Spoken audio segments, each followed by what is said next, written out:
程先生，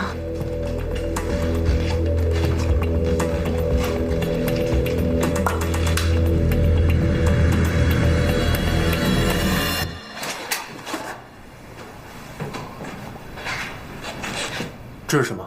这是张医生让我加的药啊，急用的。病人已经脱离生命危险，什么药急用？这得问张医生，我只是遵医嘱来加药的。把他请到张医生办公室，让张医生看看，医院里有没有这号人。走吧，走。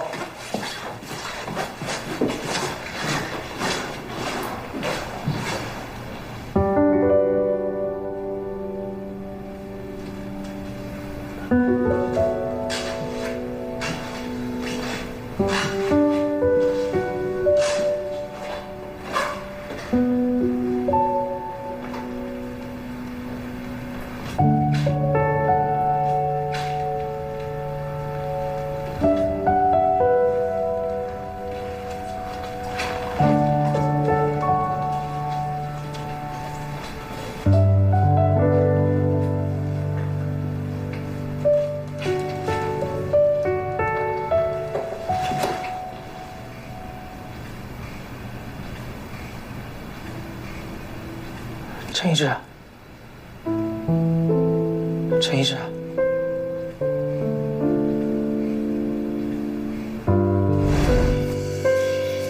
孩子，孩子，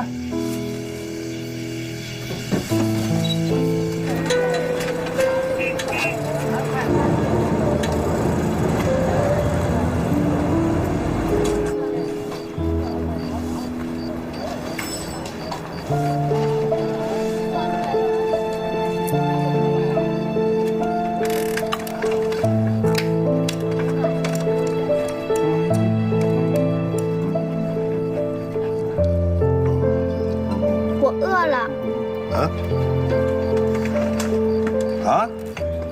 我饿了。嘿嘿，小次郎，你饿就饿呗，脾气还挺大的。啊，想吃啊？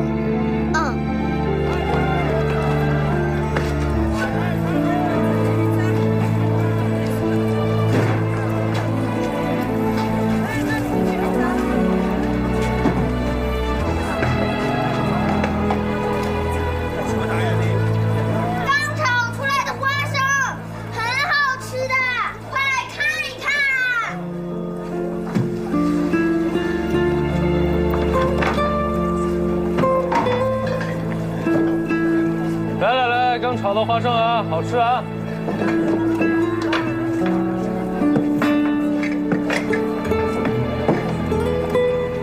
还有好吃的炒豌豆和山楂片儿。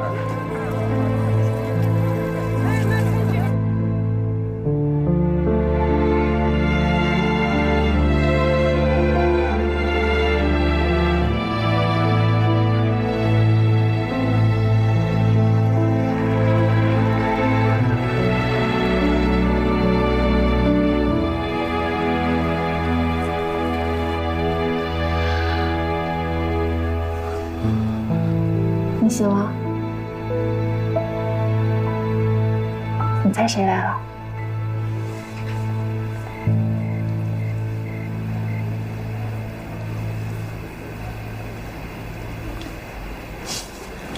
徐庶来过了，半个小时前来的。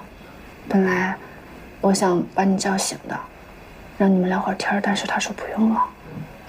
他还说他不知道跟你聊些什么。你们上一次的对话是他不对。那是什么话？君子兰。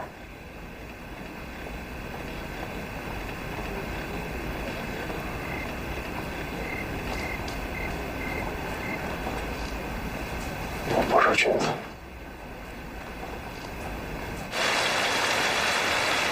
老爷，你一天什么都没进，胃该难受啊。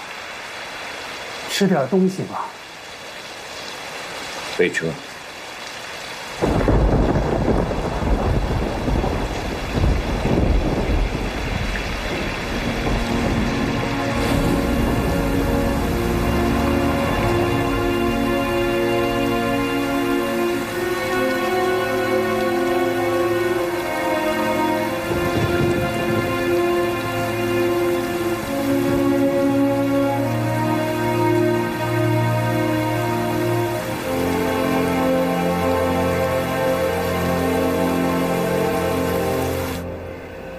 现任立邦银行总经理，从今天起，你接任。我拒绝。不，你不能拒绝。你做得很好，你做得很漂亮。不，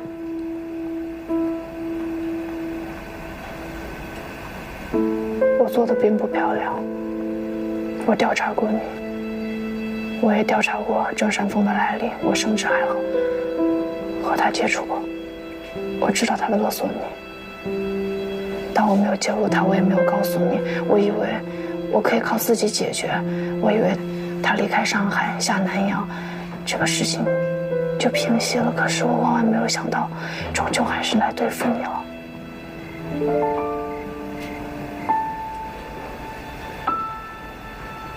从我记事前，我就在街边乞讨，看人眼色，被人卖野种。母亲整天打我，她打人的时候不像一个母亲，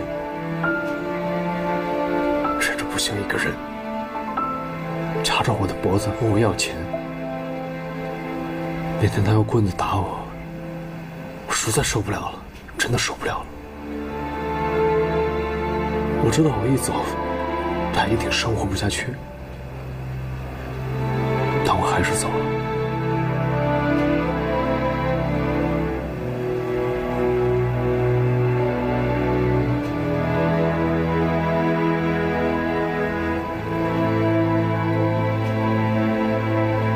我走了，我碰在眼边，查到真实的事没有发生，完全没有发生。这就是我，这就是程一志，爱的总经理，只为玷污立邦。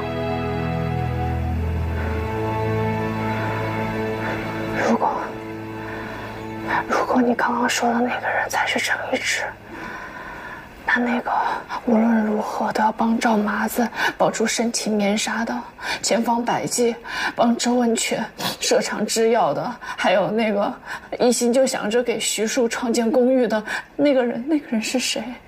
那些人，他不是程一志吗？你不再是那个少年了。那个少年如果当初知道自己的母亲会马上死，他一定不会吓得要死，一定不会甚至想要躲得远远的。你只是在那一瞬间，你太绝望了，太无助了。为什么重建立邦银行？林老板、周文全、高大勇、赵麻子，为什么不管他们遇到什么困难，你都不会放弃他们？因为你不希望看到他们跟你一样的面对绝境，因为你知道在黑暗中，哪怕你给他们一点光，他们都不会到一个走投无路的地步。他们每一个人都有理想，你不管怎么样，你都会支持他们。可是你呢？你的理想呢？立邦银行就是你的理想。没有任何一个人有资格站在这里告诉你，你不配这个理想。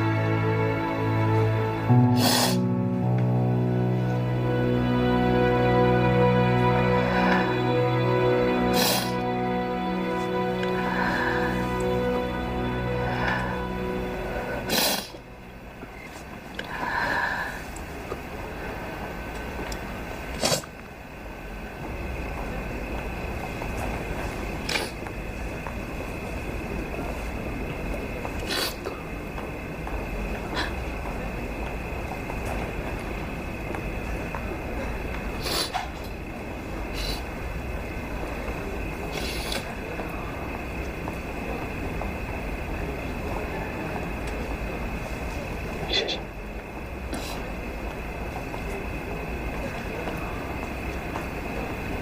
张大夫，程一志什么时候可以出院呀？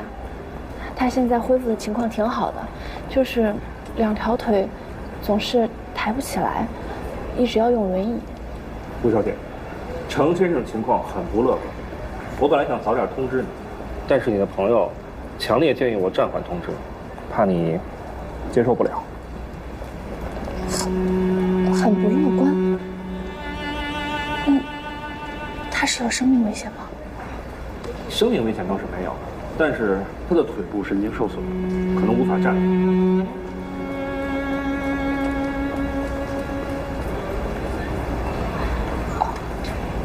可能无法站立，那就是说，也有可能站立，对吗？当然，这是个概率问题。我先走了。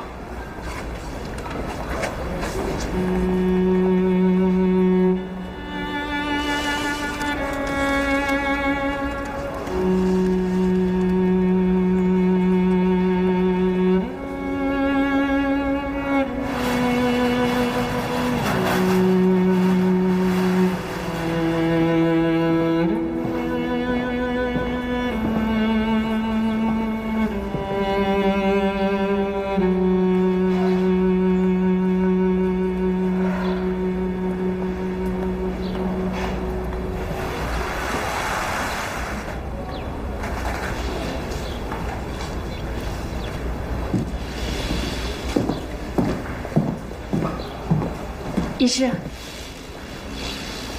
兰姐快生了，就在这儿4楼妇产科待产呢。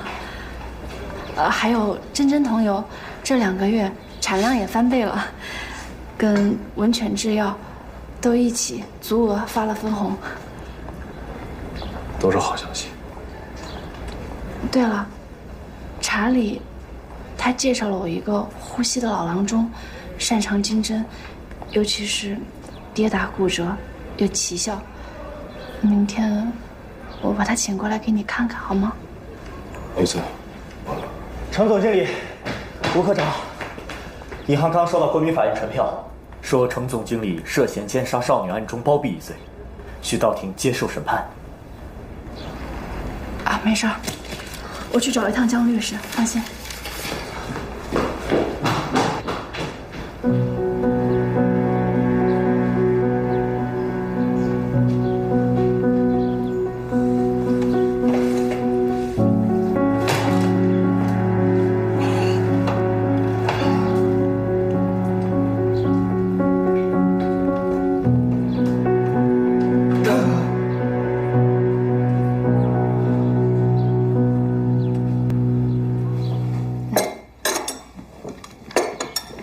江律师，程医师根本不可能包庇，他是被恐吓和威胁的。巡捕房那边有什么动静吗？没有。那便不必忧虑。程义志正在公共租界的圣安医院疗伤，国民法院的传票在此不具效力，除非他们能够动员公共租界的巡捕房将程义志先行逮捕，继而再引渡到华界。那这样，程医师以后都不能去华界了。程义志与凶犯郑山峰之间没有任何字据，仅有支票往来。是。好，这对我们有利。我会代表程义志复以回函，凶犯逃逸所持支票不具实名，可偷窃获得，自行对取，无法证明与程义志存在必然联系。谢谢江律师。不客气。立邦银行弄不死，连一个程义志也弄不死。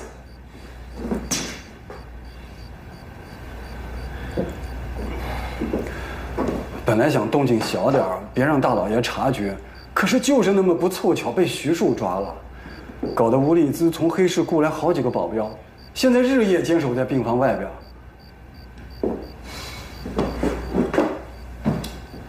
不过什么？听说国民法院已经给程义志发传票了，现在就等巡捕房配合。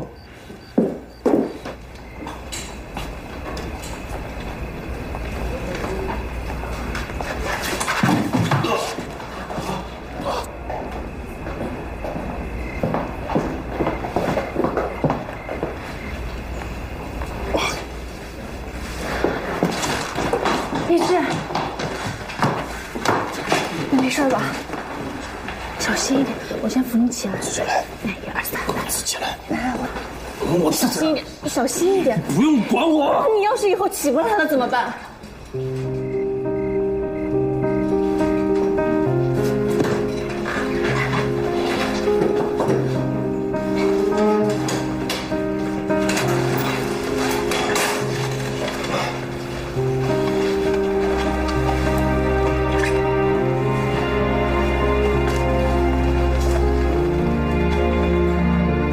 站不起来了怎么办？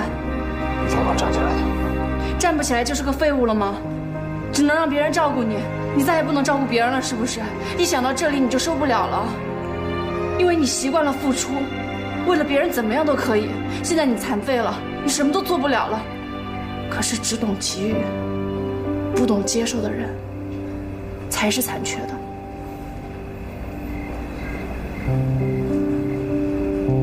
谁也不能接受一辈子。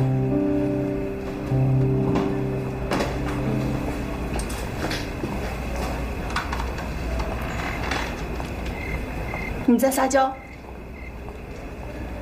站不起来，就无法思考了，失去工作了，没有价值了，别人都会离开你是吗？谁都不会离开你，至少我不会。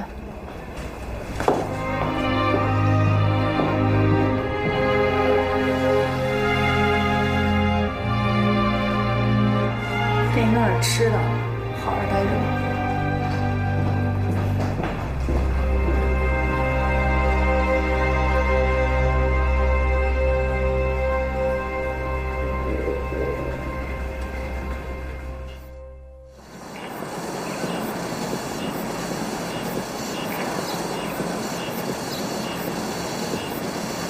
现在我宣布，程一志先生的各项指标正常，他可以出院了。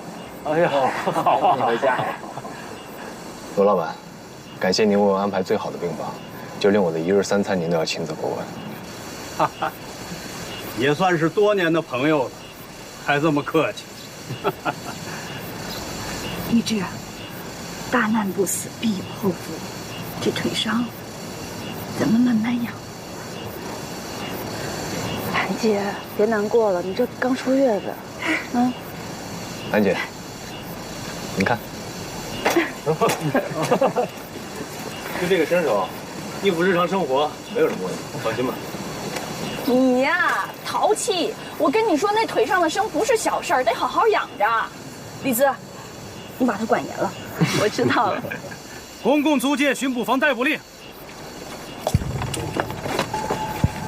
程义志，涉嫌奸杀少女案中包庇嫌疑，将于24小时内引渡至华界，接受法院审判。我们已经向法院复函，凶犯陶艺所持有的立邦银行的支票并非实名，可能是偷来的，所以和程义志并无太大联系。奸杀少女案凶犯郑山峰供认，立邦银行支票非其所请，由立邦银行总经理程义志亲自提供。带走。马上。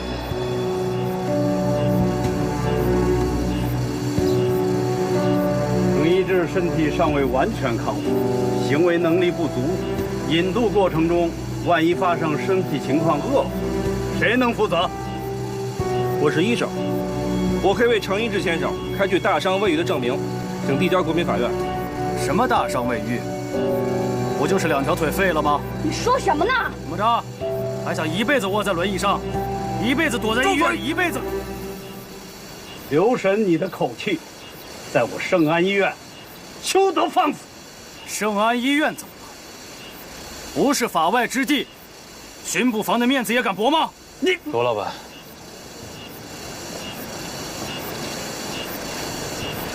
您不必为我动干戈。不过我继续拖延时间，拒绝出庭，谣言恐怕会越传越凶。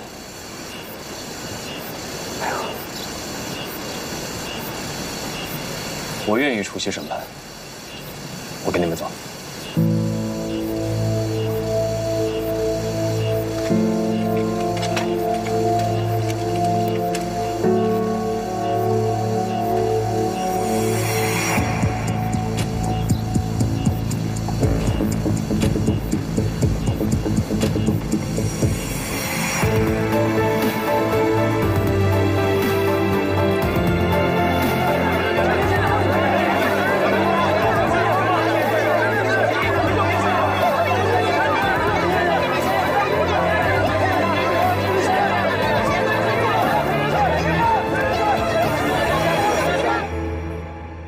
被告程义志，起立。尊敬的审判长、审判员，本人程义志，因为车祸造成双腿残疾，故无法站立，请求法庭准许作答。同意。请你说明，与凶犯郑山峰所持有的1万元整立邦银行支票，是否由你亲手交予？举不出来。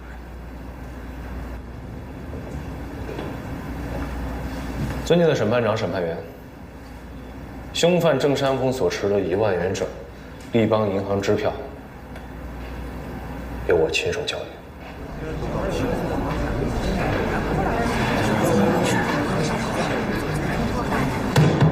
肃静。但我与凶犯郑山峰所犯命案绝无串通，亦无掩护。之所以给他提供资金，也并非如他所说，因为是故交，而是出于我的恐惧。郑山峰一再向我强调，如果我不对他提供资助，他就会将我的出身告知各大报社。正如各位最近几日所知，我的出身极不光彩，我恐惧他的曝光，我恐惧他会伤害到立邦银行的声誉，我恐惧他会剥夺股东对于我的信任，我更恐惧他会带我回到过去，地狱一般的过去。待证人郑山峰。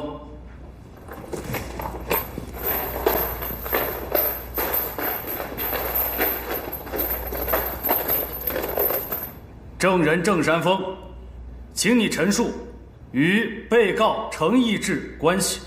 我与程义志是苏州竹笋乡的老邻舍，从小我就照顾他。虽然有些年头没见了，但我知道他心里一直念着我对他的好，一定会帮我。所以我犯事被通缉之后，直接去了立邦银行，跟他说明情况之后，他给我开了支票，还买了船票，后来亲自送我上船，我非常感谢他。要不是警察抓了我，我还真不愿意把他供出来。证人郑山峰，你所谓说明情况，具体何指？就是具体跟他说明，我奸杀了2个小姑娘，得逃命。尊敬的审判长、审判员，证人郑山峰所言与事实出入甚巨。证人从未向被告程义志陈述过他的犯罪事实。肃静，肃静。证人郑山峰，请你进一步说明情况。程义志之所以帮我，那得从他娘说起。他娘是不管他吃，不管他喝，就管他要钱。他被打怕了，没钱就得偷。他偷谁的？还不得偷我的呀？程义志，你现在当了堂堂的银行家总经理，你背地里都干了多少肮脏事儿，才有了今天的成绩啊？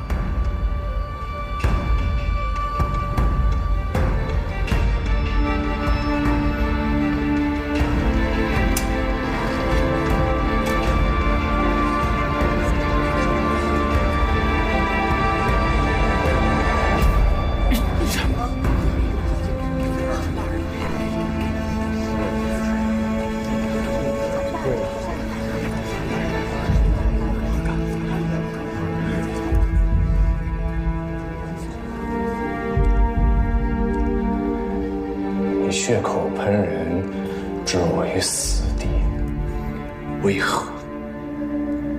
为何？为何如此恨我？你恨我像一根野草一样，受尽摧残却没有死绝，还是恨我卑微至此也能活在人间？你是恨我看遍世间的阴暗龌龊，却仍心怀有希望，还是恨我居然心怀抱负，而不是和你一样奸淫无辜，欺负弱小？郑山峰，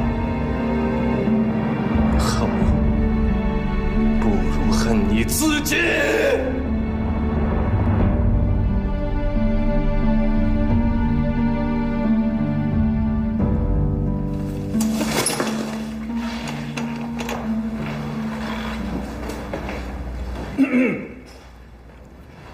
双方各执一词，无助裁决。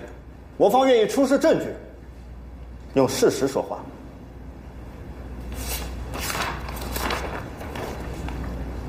尊敬的审判长、审判员，警方通缉郑山峰公告在此，上面清晰地描绘了郑山峰的肖像及所犯罪行。这张告示张贴于华界各大马路。证人陈义志即便宣称自己未被郑山峰告知实情，但也不可能对此通缉告示视而不见。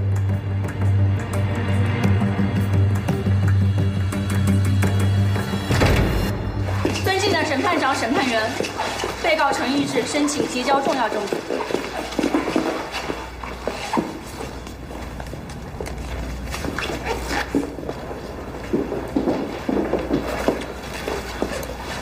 张全放心，没事。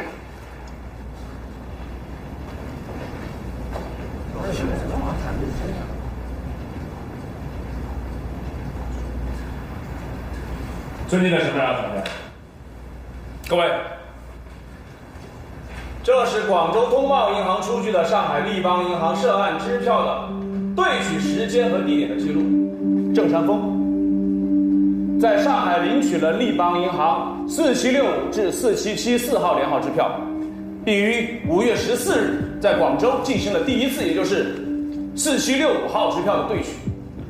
而3日后，也就是5月17日，上海华界警方才将奸杀嫌疑人锁定为郑山峰。上海警方的通缉告示的落款时间更晚至18日，由此可见，被告陈义志将支票交给郑山峰的时候，根本不可能看过通缉令。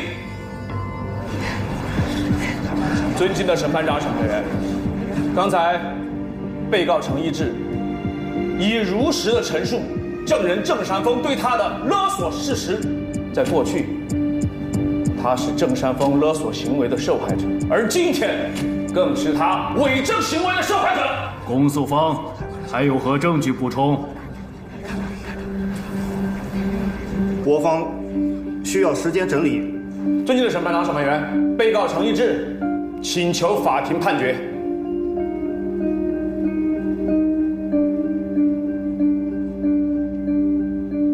被告陈义志包庇罪嫌疑，证据支持不足。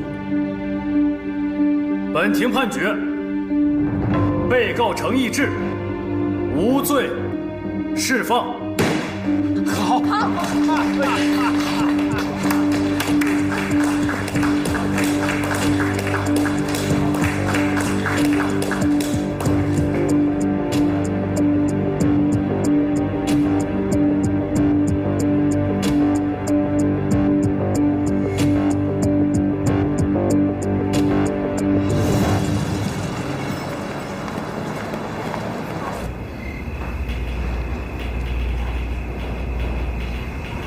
小心一点。没事。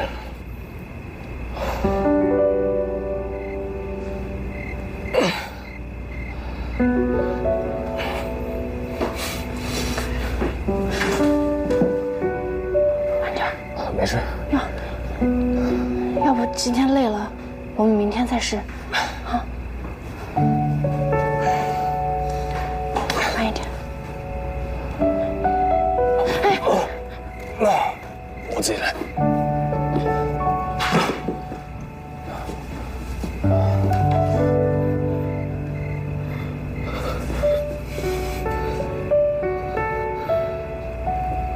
迈一步，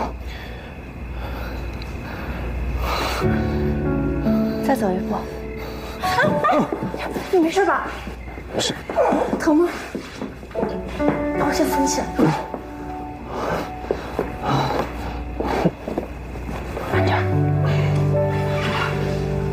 没事吧？明天再试吧。你今天好好休息好不好？啊，好不好？一志，一志在吗？是我。我去开门。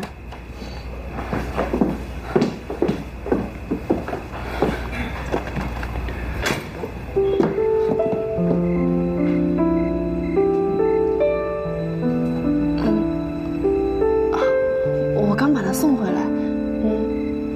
你们先聊。那我先走了。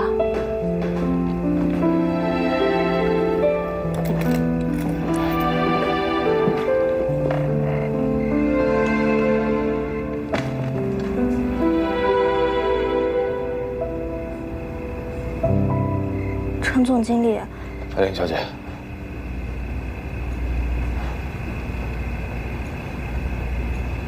我很抱歉，我本来是想帮你应付你的家人，可是没想到却成为你的污点，甚至害得你也令人非议。我知道，我当然知道，我也对不起你。如果不是我们虚构的关系，大家不会那样议论你，报纸上也不会那样丑化你的。不过还算是有一件好事儿，陈总经理告诉我，你的家人同意送你去读博士了。姐姐们也是想让我出国避避风头，所以就忽然答应我去读博士了。真好，你的家人总算支持你了。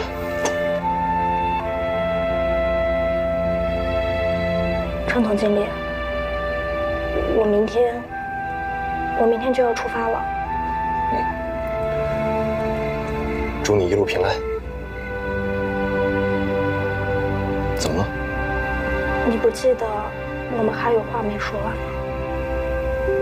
那天在工会门口，我有话要跟你说，还没说呢。啊，你说。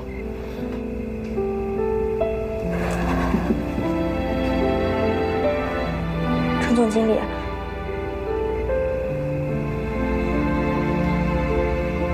我爱上你了。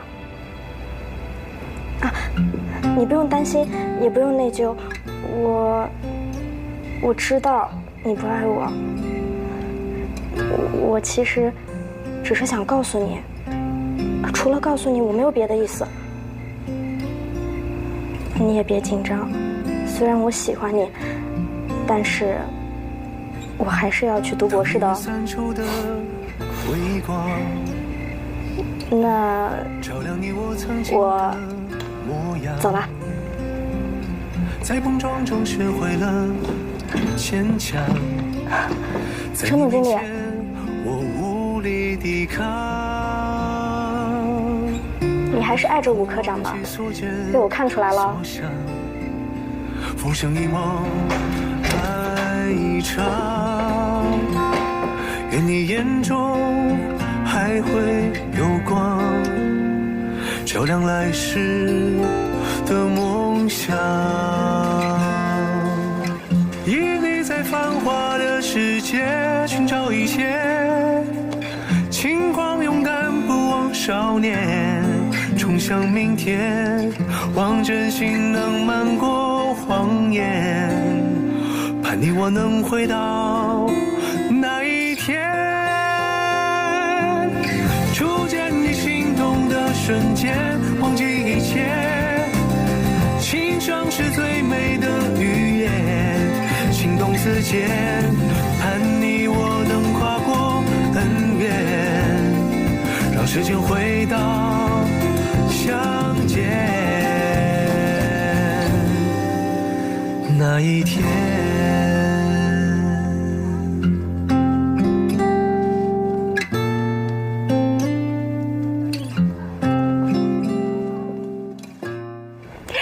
冯委员老久不来，殊不知给您备着一瓶多好的酒呢。哦，杨贵族说，这白兰地在伯爵府都不多见呢。您尝尝。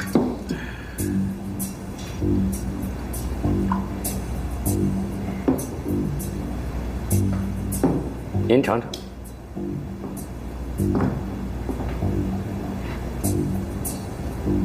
如何？芳香扑鼻，口感圆浑，好酒。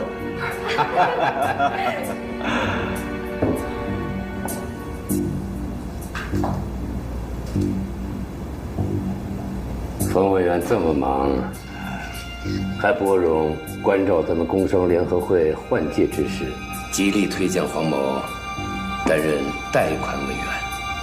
黄某不胜感激。哎，论感激，我得感激你啊！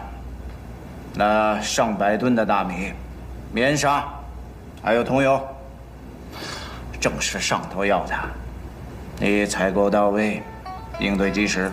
您冯委员主持民政，那是迟早的事儿。物资齐全，您好做工作不是？哎呀，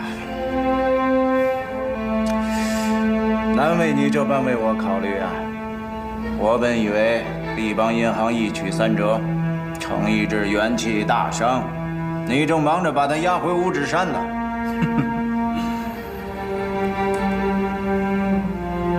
来，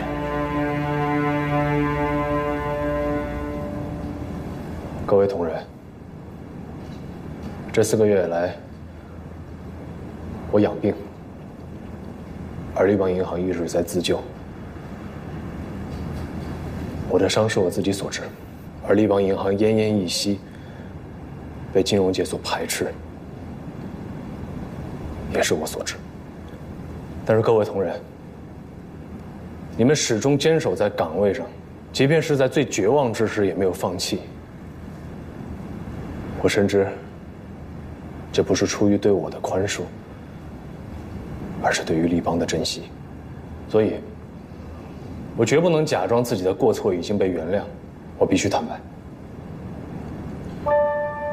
本人程一志给予凶犯郑山峰1万元整支票，是以公关之名挪用公款。我虽以个人名义补齐，但这是我无法辩白的污点。我保证，这种事情以后绝不会再有。但是我的保证是否值得大家的继续信任？我是否还担得起立邦银行总经理这个职位？我认为，我的去留应该由全体的股东，还有全体职员进行不记名投票决定。程总经理，不记名投票在立邦从未有过先例，况且我们对程序都不太熟悉。要不这样吧，咱们痛快一点，咱们举手表决吧。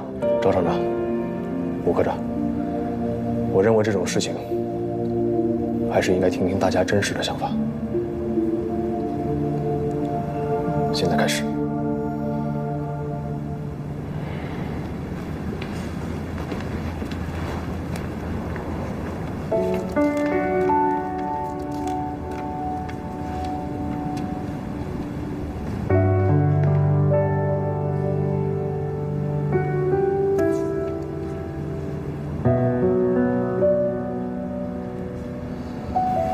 我们家我太太说了算，她代表。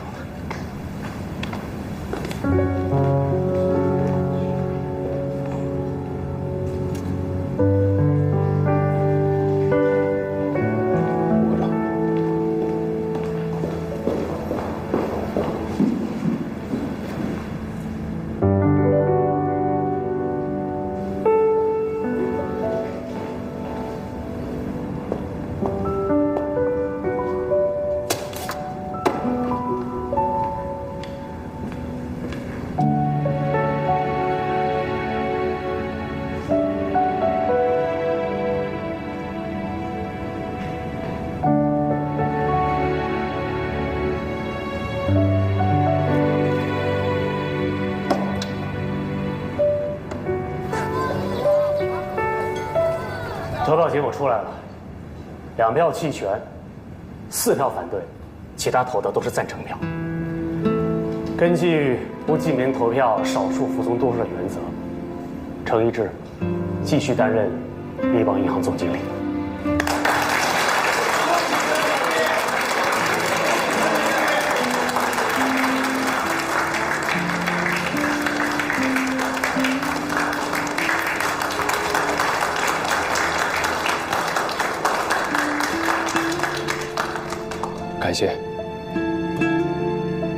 感谢各位同仁。今天我要做一个决定，就当是我给立邦银行的致意，也当作是我的歉意。我决定出让我个人股份的所有收益，奖励立邦的职员。从今天起，立邦不再只属于股东，而属于大家，属于立邦的每一个职员。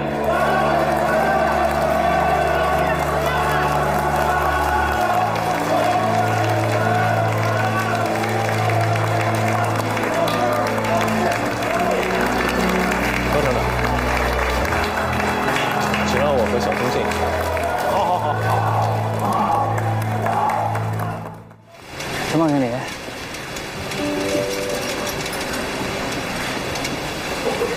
李慧云说你这几个月都没去学校，一直待在房里。我爹又怕我出去打梭哈，给你立邦银行再添乱呗。你父亲真是小坑，你根本就不玩牌。我见过很多赌会，不管外表装的再怎么端正，可是眼里都写着义务。你恰好相反，你的父亲再婚，这是你最大的愤怒，是吗？是又怎么样？要不是你们拉着那个姓廖的勾引我爹，我们家早就破镜重圆了。你们见不得我们家好，把我爹变成你们的，给你们挣钱。你真的这么以为？你真的认为立邦会干出这种事情来？看了申报啊，我一点也不意外。这种事儿干得出来。这怎么谈了这么久还没谈完呢？不行，我得去看看。哎呀，你给我站住！你这会儿过去不是添乱吗？坐下。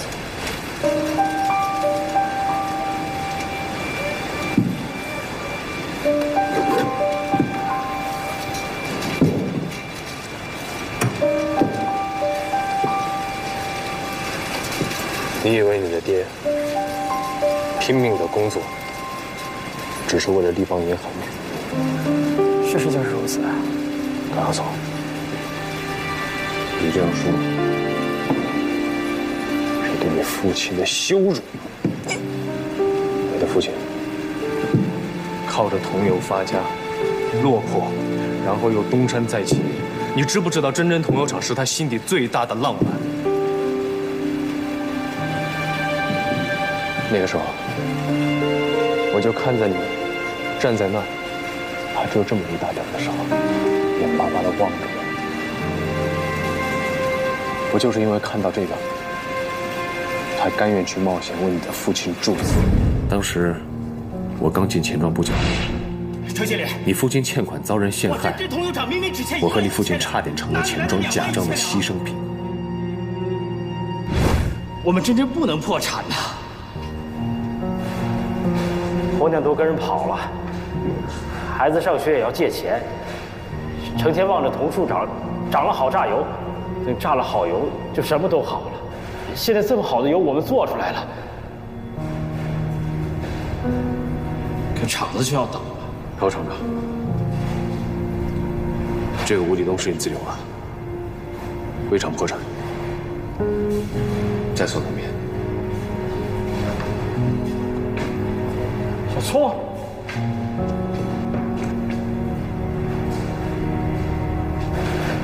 陈掌柜，求求你，别让我们死！然而，你父亲的一腔赤诚打动了我，我不忍看他横遭宰割，因而与他一同并肩，共克难关。那时的我其实并不知道自己能不能救活桐油厂。但我和你父亲都拼尽了全力。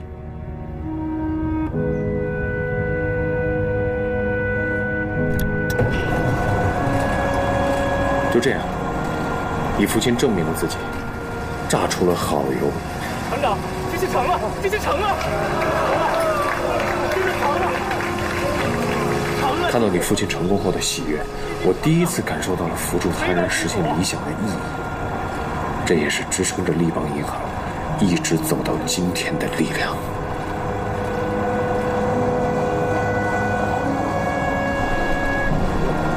谢谢陈叔叔。你演了一个赌徒，欠下了巨额的赌债时，这样的确可以把立邦推向深渊，但同时也把你父亲逼向了绝路。谭姐告诉我，如果立邦银行就此破产，你父亲会以死谢罪。这就是你想要的结果。小松，你如果真的以为你的父亲是为了立邦银行，你如果真的以为在你父亲的心中，真真铜锣厂比你的地位还要重要的话，那你就错了。你父亲顶天立地、堂堂7尺男儿，为了你牺牲掉真正的性命，为了你2次在我的面前下跪。你知道这是一种什么样的心情吗？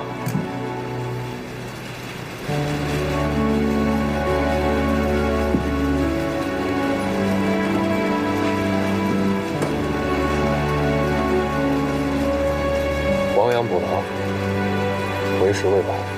我希望你父亲为你牺牲掉的尊严，能够成为你的动力，加倍的还给他。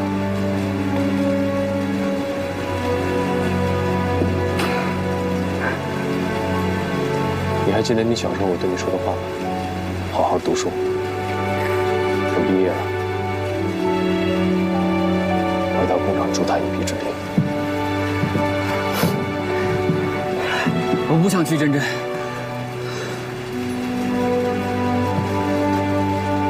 我也不想做通友。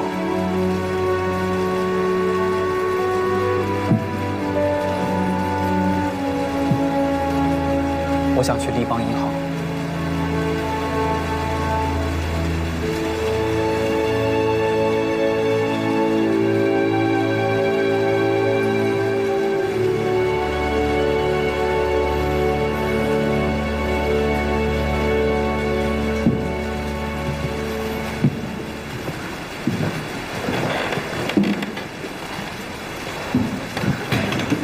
陈总经理，高厂长，小聪刚才跟我说，从下周起想去立邦银行实习，我同意了。高厂长同意吗？我，哎。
你要是原谅我，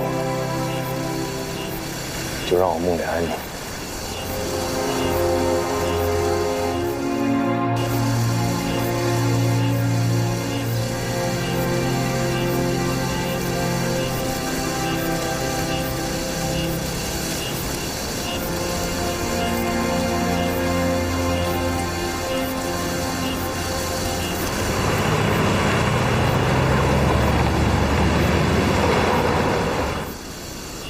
统膝下无子，半生事业无人继承。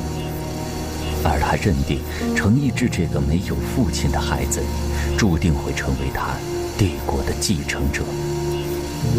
他们是同类，来自泥潭，终归黑暗。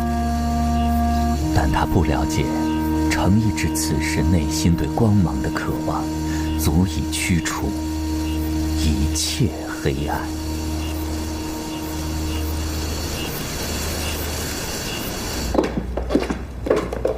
把门带上。来到立邦银行，你不再是高家的公子，也不是真正的少爷，你只是一个普通的年轻人。在这里，你没有特权，你的每一步进阶都要按照银行的章程来，你明白吗？明白。我按照你的年纪和你的学识，为你安排了一位老师，跟着他，你会受益匪浅。吴科长，我非得有个老师吗？玉子，就他，跟我来。去吧。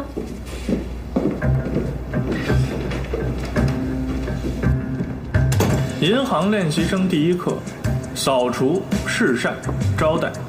扫除，即2楼走廊和各个开放科室，从窗户、地板到桌椅、橱柜，做到一尘不染。侍膳，即午餐时间为正式职员盛饭装菜、收拾餐盒。招待，即银行开门后关门前，于大堂协助监理维持秩序，给客户奉茶倒水。做满1月，向我汇报。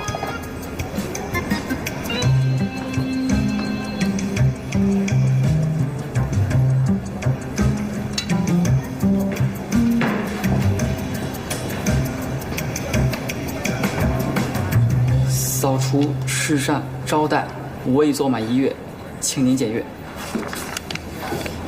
会对周小李有什么不吃的吗？不吃。心跳科哪位科员是新来的？行了，下一页继续。查理先生，您这2个问题是什么意思？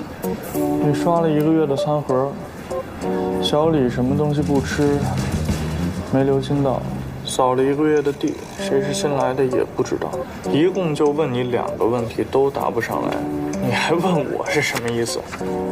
小李挑食和科员新旧与我有什么关系？见习要学的不是中西文书法、珠算、验视、超阳、登账和抄账吗？营业见习最重要的就是2点，一是操守，二是周密。操守就不提了吧，你差点让立邦完蛋，就剩1个周密给你学，也学不会。下月继续。啊！查理先生，扫除、侍膳、招待，我已做满2月，请您检阅。本月本行雇员有哪位家里添丁？新调科方问霞组长家里添丁。是男是女？是千金。哦，对了，本月大堂彭监理有几次病假？请查理先生换个问题。答不出吗？答得出。答得出就答。不方便答。答不出的话就再做2个月。啊。回来。彭监理本月并无病假，但有3次早退。您都清楚，又何必问我？问你是看你能不能替同仁保守秘密。操守这关，你过了。过来。这个是上个月的简报，理清所有公司、商社、工厂、洋行之间的关系，还有政商名流之轶事、梨园花国之绯闻，凡有肖像建筑报端者，通通给我记住。下个月我再考你1次。是。去吧。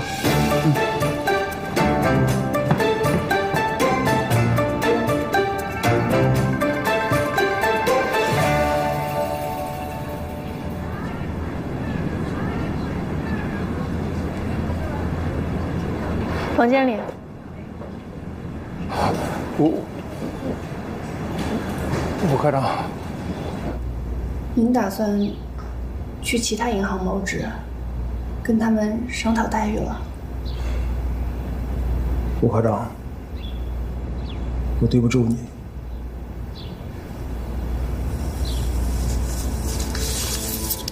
我请辞。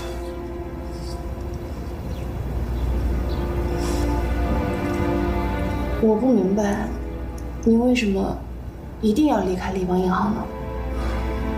因为我投了反对票。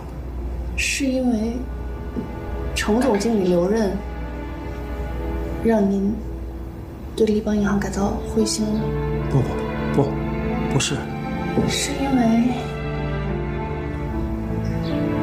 你投了反对票，所以你心里感到惴惴不安，你担心我知道了，或者是被程总经理知道了，是吗？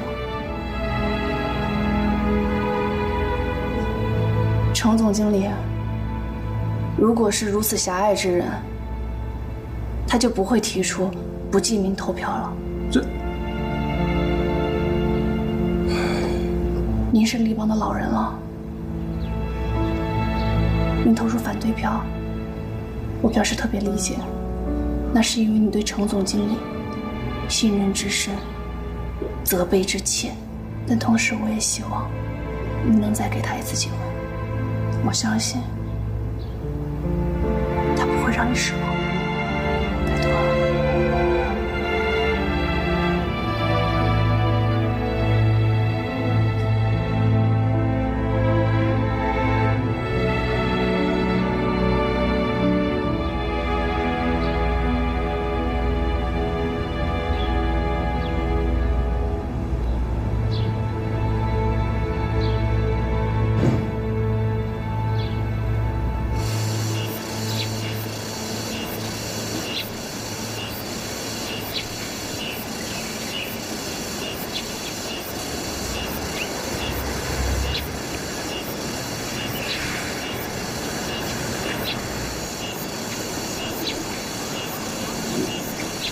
雷子跟着我多久了？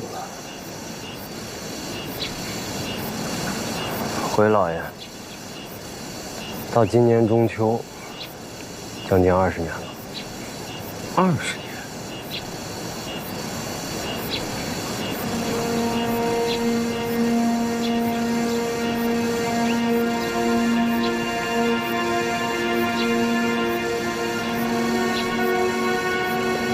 都跟了我20年了，该让你独当一面了。烟土生意让你兼顾，你做得来吗？若老爷器重，雷子必将全力以赴。好，从今天起，波斯红和滇川2大品类就交给你做。谢老爷。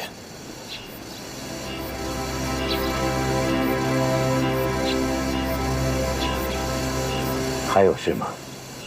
老爷，我听说那程义志正在工商联合会动员，要取代您贷款委员的位置。你给我记住了，他走他的独木桥，你有你的阳关道，不打紧。雷子记住了。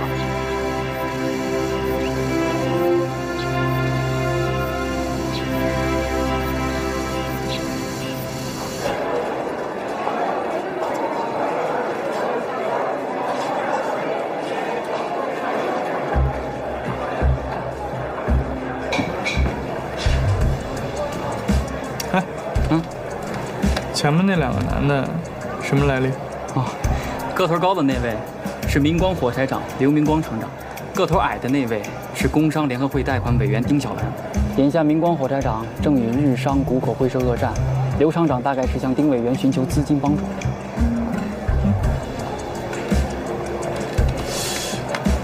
那侧面包厢那对男女又是谁？女士是中央执委曹部长掌上明珠，多年身居贵中，上月中已订婚。男士正是其未婚夫留德物理博士崔达民。哦，对了，那你说台上这诸葛孔明又是何人呢？哦，其人亦名关秀月，昆生之佼佼者，扮相文秀俊朗，情态潇洒自如。行家才知关老板唱腔比身段更佳。关老板唱腔干净清亮，且饱含英气，跌宕起伏，既柔且刚，苍劲处不输棋派，激越处堪比鱼派，传情处更甚言派。入口。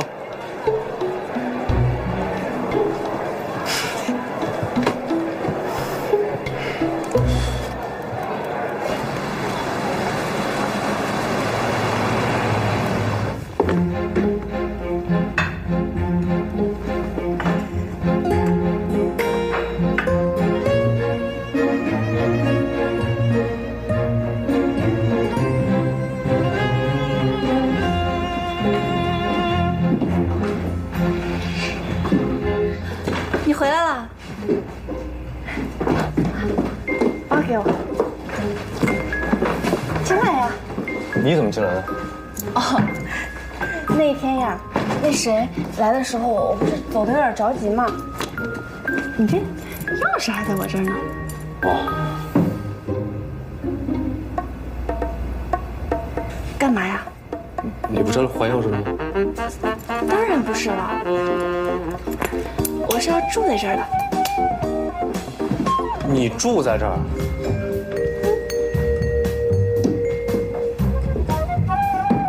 只有一张床。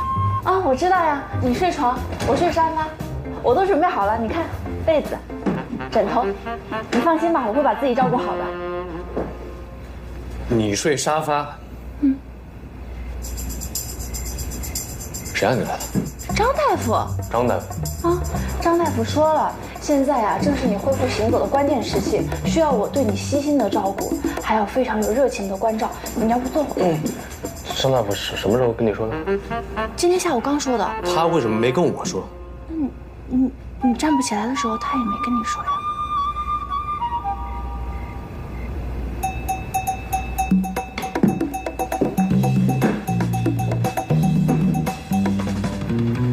不在家，王妈和阿贵怎么办？王妈，她回乡下去了，她儿子又生儿子了，着急找她回去带矛头呢。还有阿贵，阿贵她相亲了，马上要嫁人了。你放心吧，他们走的时候我都给了大票子的。你不会真打算住这儿吧？当然了。呀，都10点了，来，快去休息，明天早一点起来，7点钟啊。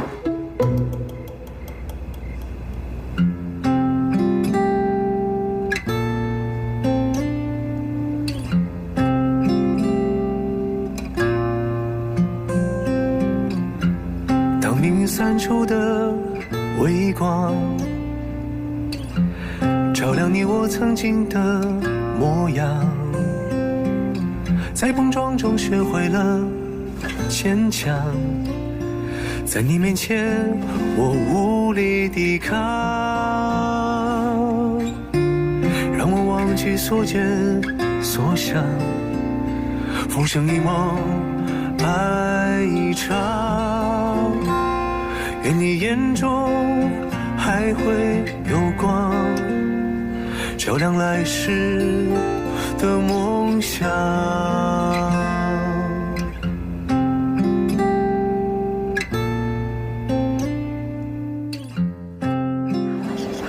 小睫毛好看吧？长，像我，像你完了。给我吧。好，小聪明他睡觉还可拿手。慢点儿。瞧瞧那小脑袋。哎呀，没事的，他帮我不少忙了，他心里有数。我是真是得给查理磕头啊！不是小聪自打交给他，这真是变了个人啊！懂事了，知道体贴人了，哎，对跳篮也不摆脸色了。阿姨，爸，妹妹被我哄睡了。好，慢点。小聪真是懂事了不少。是小聪他呀自己学得快，查理马上就要叫他操盘持股了。啊，那我说，这还只是开始，小聪以后能成大器。哎，还愣着干嘛？打开呀！哦，不，我方才在想，这么大一个是什么呢？这是我们一家4口给您准备的礼物，希望您能早点用上。兰姐，这是一根很贵的斯蒂克，贵不贵的还得看用着趁不趁手。来，试试。您试试。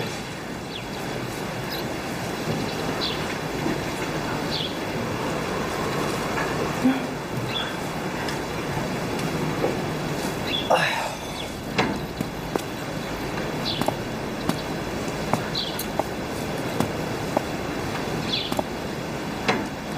长度正合适。好。程总经理，除上这根斯蒂克，你以后呀，就是上海滩第1的绅士喽。真正的绅士。这本来就是绅士啊。他这还得好好锻炼。哎，你早晚陪着他做康复训练啊。知道了。哎呦，我说漏嘴了。你跟丽兹住一起的事儿，他早跟我说了。哎呀，别害臊，都是一家人呀。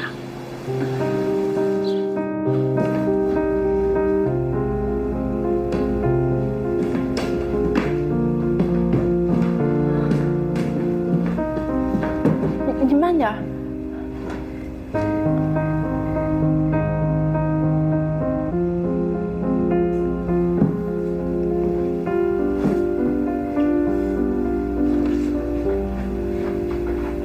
你不用委屈再陪着我了，回去吧。但是王妈和阿贵也都不在家，我回去了也没什么意思呀，还不如我就在这里。再说，我也是需要别人照顾的呀。你自己完全可以照顾好你自己。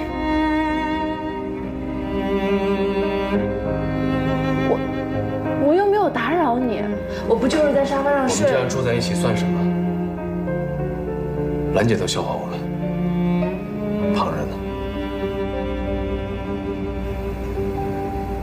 走就走，不用你赶。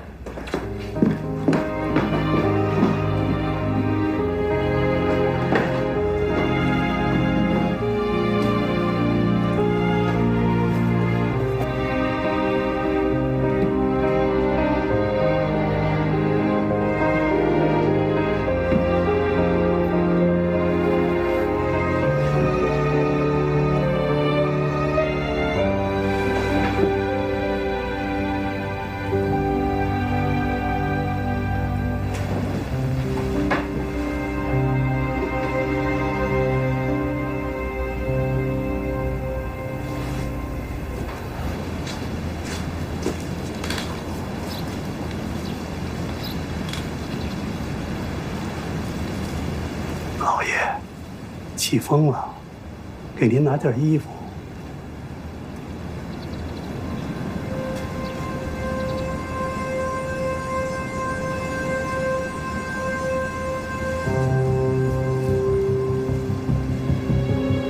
要变天了。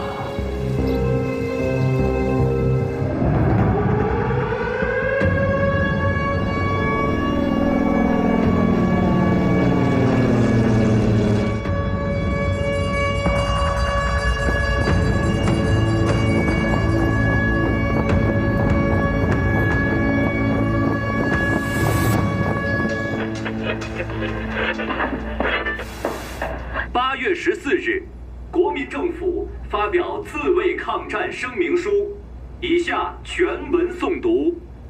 中国今日郑重声明：中国领土之主权已受日本之侵略，国际盟约、九国公约、非战公约已为日本所破坏无余。中国绝不放弃领土之任何部分，遇有侵略，唯有实行天赋之自卫权，以应之。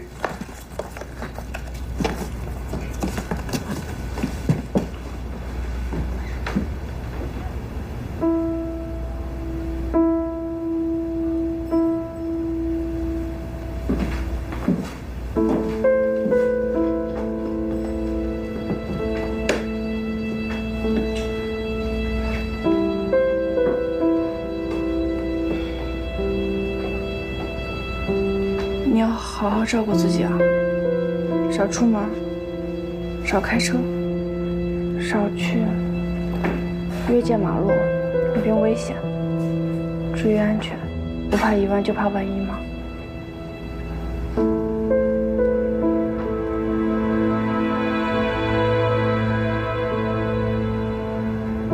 你有什么需要的，吃的、喝的，你就打电话给我，我给你送。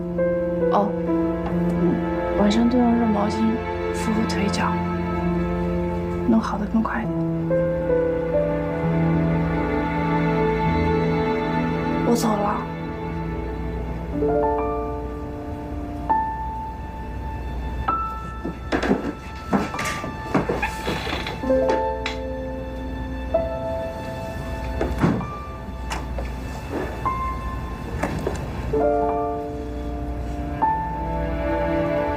你现在回去也不安全，要不你还是留下吧。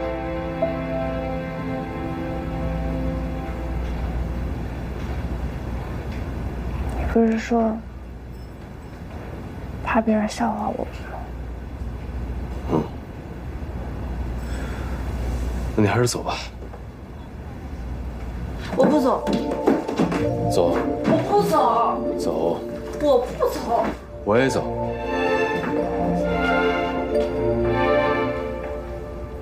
去银行。啊，好啊。我回来再说啥。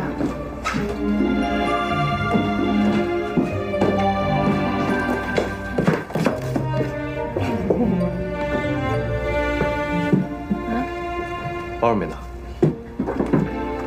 我帮你。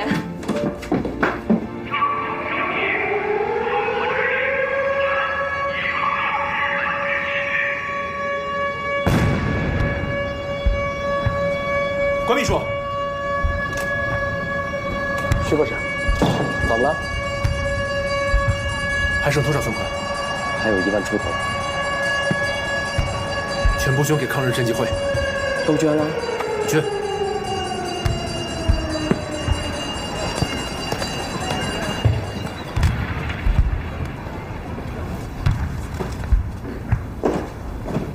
侯委员，哦，韩秘书长。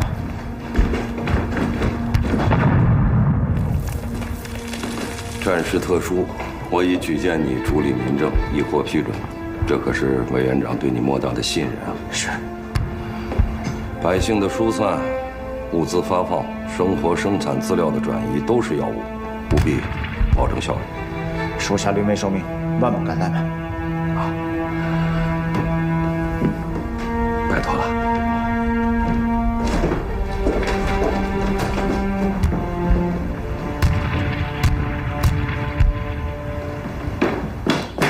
程总经理，我行在沪华界扶持的工厂和商户有2/3被轰炸和损毁，厂房机器工人的损失仍在计算，保守估计超过60万元。真真在四川分厂上借口我们想着要直接内迁，先把技术骨干全部带去，工人愿意跟着走的也带去。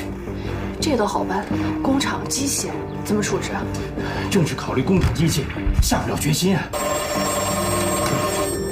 立邦银行总经理办公室。知道了，尽力而为，责任不在你们。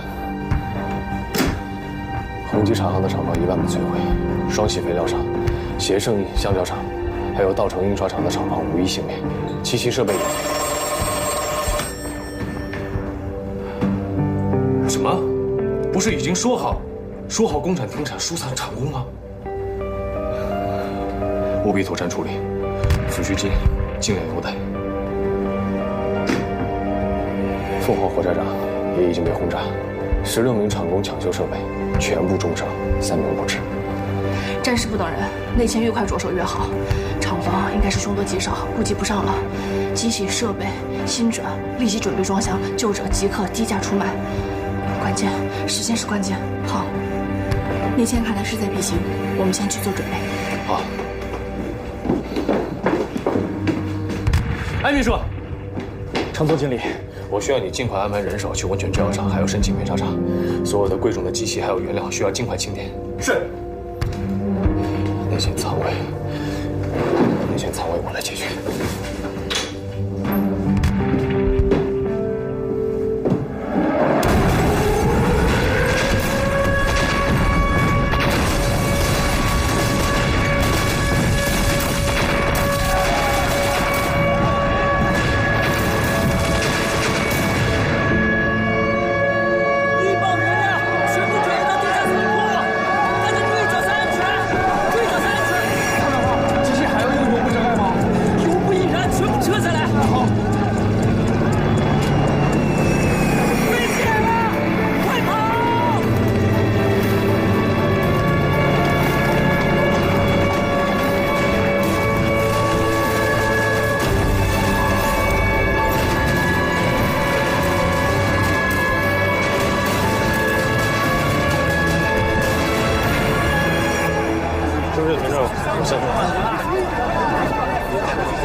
我就两箱货，你谁也讨价不菲，其他东西价钱好商量。你这我也就3箱货，就在那边。你现在找点，我来现在找，都他们满仓了。行，挂两个。不好意思，12点仓位进入一下，急用。太少，接过去。哎，都排队啊！宁经理，别来无恙。陈总经理，不好意思啊，今日满仓。你看我这飞不顶苍蝇，也晒不顶头发了。啊，没关系，我不定今日仓位，我定的是后日的南星号46吨仓位。后天？我说是谁呢？这么大言不惭。陈总经理，您还不知道吗？招商局优先安排银钱业协会的成员。您被银行工会除了名，也被银钱业协会除了名，还在这儿舔着脸订仓位，各位业主跟老板都不答应吧？不答应，我不答应。花掌柜一向操心立方银行的事务，可是您别忘了政府所定下的红头文件。宁经理，您就把这文件贴在墙上，你应该看得清楚。凡国防民生必要物资生产厂家享受政府优待，内签援助。我所定的这46吨仓位，为真真桐油厂、申气棉纱还有文泉制药厂。这棉纱、药品还有桐油，都属于政府所定下的国防民生必要物资，所以，请您配合。陈总经理，您不仔细看看，文件末尾还有一句话：另注，国防民生必须物资生产厂家，需财政或民政认证批文，方可享受优待。陈总经理，财政或民政批文没有吧？啊？武器的情况摸清楚了吧？毛瑟枪121支，配40发子弹。大哥，我这里还存了20块，只要有用，我愿意拿出来。我们也不能白死啊！对，血汗钱你们留着，有人会帮助我们的。帮我们？谁呀？谁呀？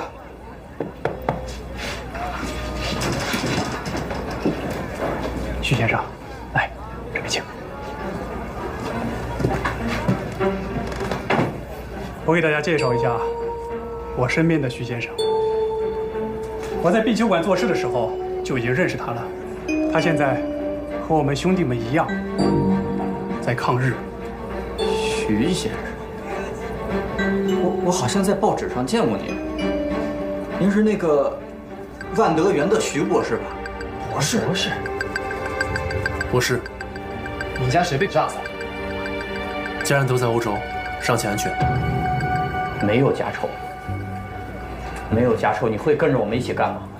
您这么一建筑师，不怕死呀？家仇之上是国恨，国志不在，何谈建筑？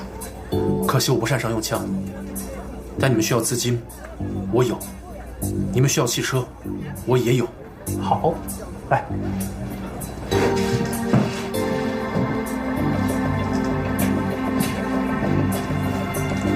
大家看，这个人叫做柳二郎，是日本陆军科长。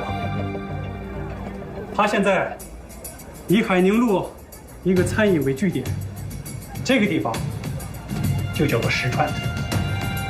我们就要在这里。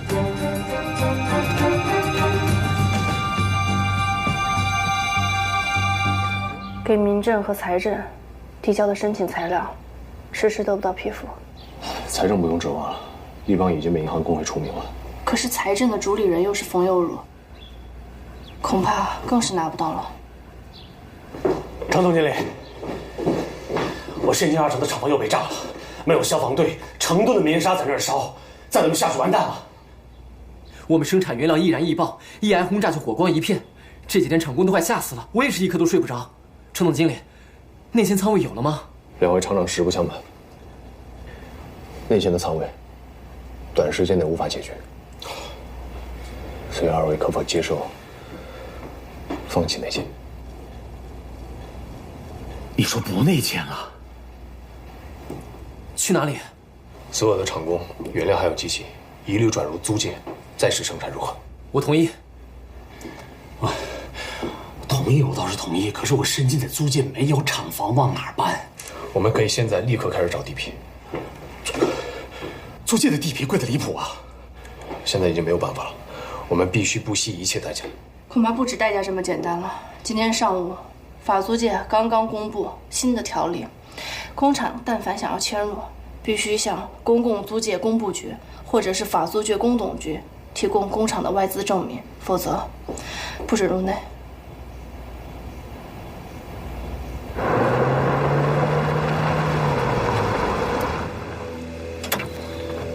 车子就停在这里。可这儿离海宁路口还有一段距离。海宁路巡捕已经被日本陆战队踢了，只怕车子开进去也出不来。你把车子掉过头，记住了，在这儿死等。知道了。下车。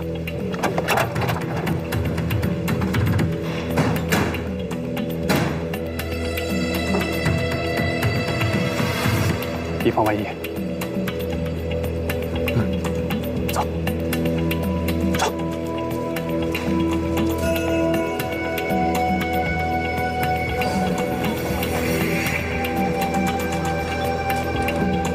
雷老板今天能来，我就放心了。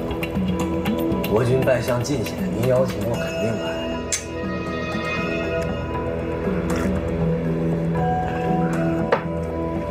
雷老板既然这么说，实不相瞒，柳大佐愿意邀请黄老板共商大计，一起建设我们大东亚共荣圈。杜兄，我也实不相瞒，黄老板现在一半的产业已经在我的手上。那雷老板的意思是，咱们直接合作？黄老板年事已高，很多事儿不能亲力亲为了。也对，来。報告します。暗殺者4名現れ、追いかけています。哎呀，我真有不怕死啊！以为在这儿就能把柳大佐杀了。外面枪声四起，窦兄临危不乱，雷某佩服。合作愉快。合作愉快。